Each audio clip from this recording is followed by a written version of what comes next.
Bismillahirrahmanirrahim. Assalamualaikum warahmatullahi wabarakatuh. Saya Siti Aisyah binti Sulaiman. Hari ini saya nak berkongsi tentang tajuk tamak. Tamak ni ialah penyakit hati yang diam-diam membunuh umat kita pada zaman ini.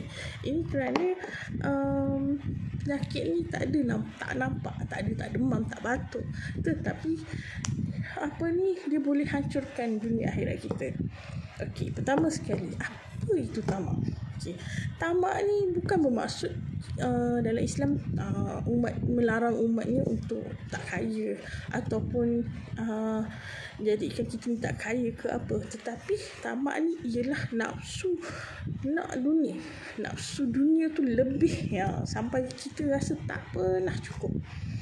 Jadi kita rasa tak cukup sampai kita tak tahu mana beza halal dan haram.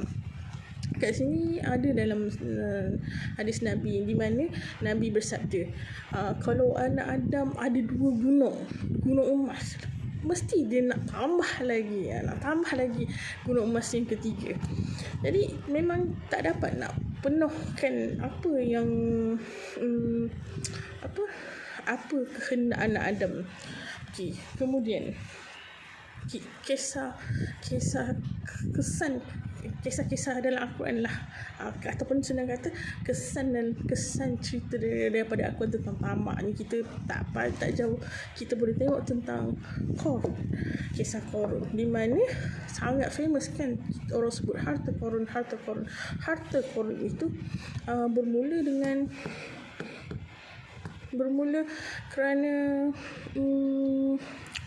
seseorang yang bernama Qarun yang pada asalnya miskin.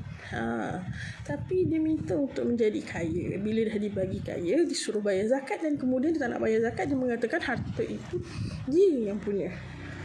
Sehingga akhirnya Allah murka dan Allah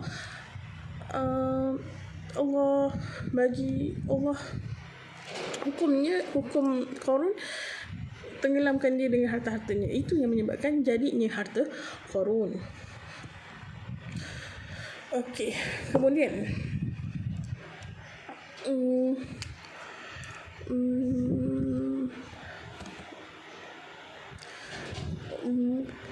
macam mana kita nak hilangkan apakah akibat tamak ni dalam diri kita? Okay.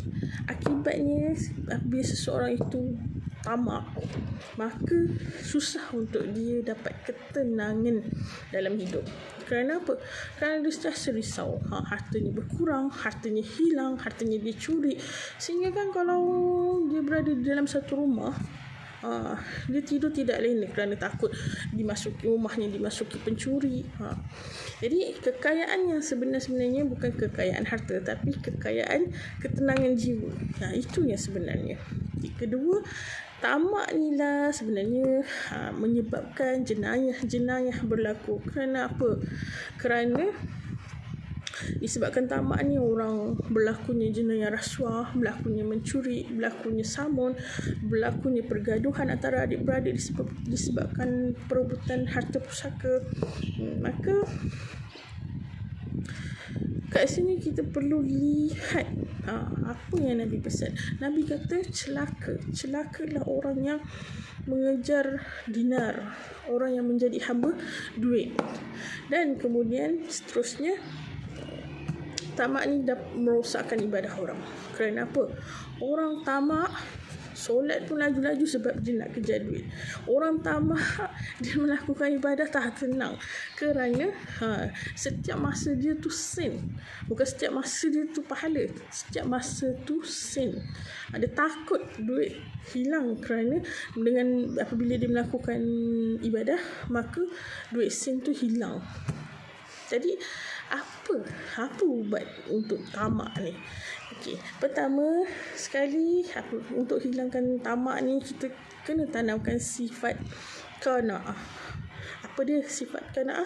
Iaitu sentiasa rasa cukup dengan apa yang ada. Kedua, kita perlulah banyakkan bersedekah, sentiasa bersedekah, kerana dengan sedekah